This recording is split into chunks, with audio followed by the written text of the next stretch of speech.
E aí, TDAH, imagine você vivendo relacionamentos saudáveis com maior aceitação entre vocês, sem brigas por esquecimento, comunicação ruim ou falta de organização. Você pode aprender tudo isso no Clube TDAH em Ação, a caixa de ferramentas para o TDAH. Confere no primeiro link da descrição. Então, quando a gente fala de narcisismo, existe o transtorno da personalidade narcisista, que aí é um quadro em que a pessoa, ela quer se vangloriar o tempo todo, ela se acha melhor do que as outras pessoas, e às vezes ela se torna até predadora, ela vai prejudicar até você para ela se ascender.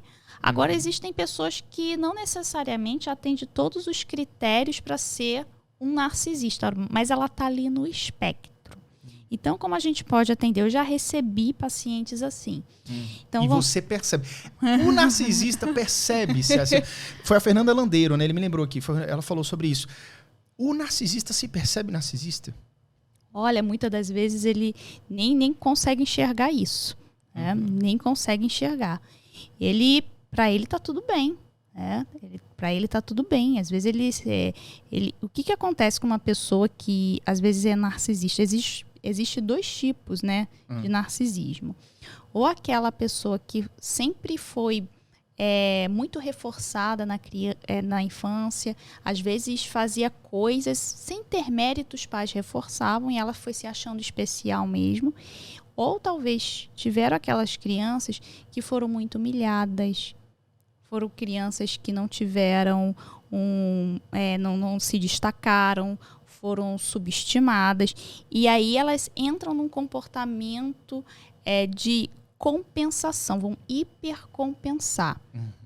Então elas começam a ter uma certa ascensão social, começam a se destacar em algumas áreas, e agora ela fica viciada nesse tipo de busca de necessidade emocional que é a admiração. Então ela tenta ter isso a qualquer custo, seja se vangloriando, seja subestimando as pessoas, seja mostrando seus talentos, seja dizendo o quanto ela é bom nisso, porque na verdade o que está por detrás dessa pessoa é um esquema aí de fracasso.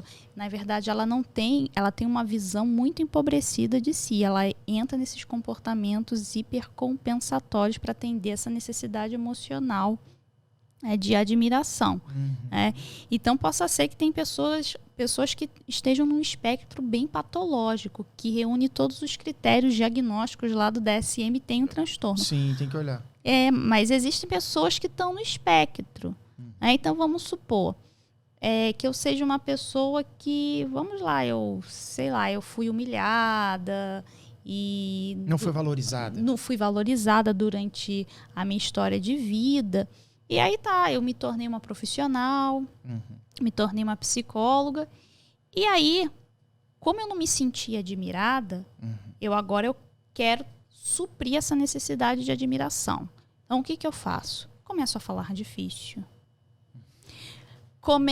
Quando alguém tira uma dúvida, você não sabe disso? Como? Aí o que eu quero? Eu quero admiração, que as pessoas façam assim, ó. Que inteligente. Você já leu isso? Você já leu Kant? Você já leu aquele livro? Você já leu... Ler Kant é sacanagem. Ler Kant, velho, você tem pesadelos naquele negócio. É difícil, né? Aí fala, já conhece Spinoza? Você conhece aquela filosofia? O que eu tô querendo com essa conversa? O que eu tô querendo? Tirar a sua admiração para você. O seu brilho, né? Exatamente, para você falar assim, nossa, né? Como Henriette é inteligente. E às vezes a gente vê isso nas nossas relações. A gente vai na faculdade, vê professores fazendo isso com os alunos, às vezes, né? Fala muito difícil, só para quê? Para ter admiração. Então, como eu não tive aquela necessidade emocional suprida na infância, ou tive demais, agora, a qualquer custo, eu quero suprir isso. Mesmo que seja hipercompensando. Cara, chegou até uma pergunta aqui da Rodicélia Rodrigues.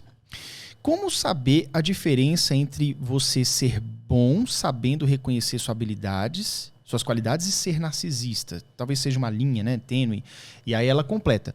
Muitas vezes a pessoa é boa, mas não consegue reconhecer as qualidades da forma como as pessoas recebem essas personalidades barra qualidades? Isso foi um complemento. Quer que eu leia novamente? Vou ler novamente aqui. Ó. Como saber a diferença entre você ser bom, ser reconhecido, né? E você, de fato, ser narcisista? Exatamente. O que acontece? Geralmente o narcisista, ele não tem uma humildade, né? Ele não tem essa questão... Ele não reconhece muito a sua falhabilidade, né? Uhum. Então, diferente da pessoa, assim, eu tenho essas características aqui que são boas, que são valorosas... mas eu também reconheço que eu tenho esses defeitos, que eu falho, que eu não sei tudo, que tem coisas que eu não vou conseguir mesmo dar conta. Agora, geralmente, um narcisista, não. Ele não transparece essa humildade, ele não tem. Ele está sempre no topo, né? Agora... ele que faz sombra nos outros, né? Os outros não podem estar acima dele de jeito nenhum. Exatamente. Agora, para a gente dar um diagnóstico desse, tem que fazer uma avaliação, tem que ir para um processo terapêutico, ele tem que atender todos os critérios, né? Porque a gente não faz diagnóstico em cima de um sintoma. Tem vários sintomas ali que compõem tudo isso, né? E às vezes até se mistura mesmo com sintomas do transtorno de personalidade antissocial, que é a psicopatia, tem muita coisa parecida. Então, a psicopatia, o psicopata, ele seria um narcisista também? Ele tem características também. É interessante você falar porque muitos transtornos de personalidade têm características dos outros transtornos, né? Então, assim, por isso que a gente não faz diagnóstico com um sintoma. E tem sintomas do narcisismo que está presente também em pacientes antissociais ou psicopatas, né? Caramba. Então, aí você faz a avaliação, você vê ali, puxa a ficha da pessoa, extrai. Porque, na verdade, eu imagino assim, o narcisista, obviamente, ele não vai dizer, sou narcisista. Não. Mas ele vai dar um monte de pista que... Por exemplo, uma coisa que eu acho que tá muito ligada a isso é assim, tem um narcisista numa empresa. E aí tem que entregar um projeto. E aí, para entregar um projeto, várias pessoas estão envolvidas. Mas no final ele bota só o nome dele. Tipo, só eu fiz isso, só eu consegui isso, ninguém mais participou. E isso seria um traço? Uma suspeita? Sim, geralmente narcisistas aparecem muito nesses ambientes de trabalho, né? Às vezes ele ocupam cargos altos, né? E o que acontece? Quando a gente vai fazer assim quando o narcisista ele aparece na terapia, ele não aparece porque eu estou me vangloriando demais. Não, para ele tá tudo bem. Ele aparece porque ele teve um problema no casamento dele. É isso aí, porque o casamento dele tá mal. Aí a pontinha do iceberg ali. Exatamente. E ele vai chegar na terapia, ele vai, às vezes, questionar o próprio terapeuta, a formação do terapeuta. Ele vai querer crescer em cima do terapeuta, às vezes vai querer até ensinar o terapeuta. Isso é mais um sinal, né?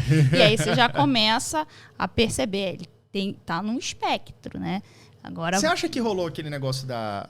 Qual é o nome daquela atriz lá que falou que não tem paciência com quem tá começando? Suzana Vieira. Você lembra disso? Tem uns 10 anos isso. Teve uma repórterzinha, assim, tipo, sei lá, uns 25 anos na época. E aí foi entrevistar ela, foi fazer uma pergunta. Ela tomou o microfone dela, não tem paciência que tá começando. Começou, aí pegou a câmera pra ela. Tipo assim, virou a repórter, tá ligado?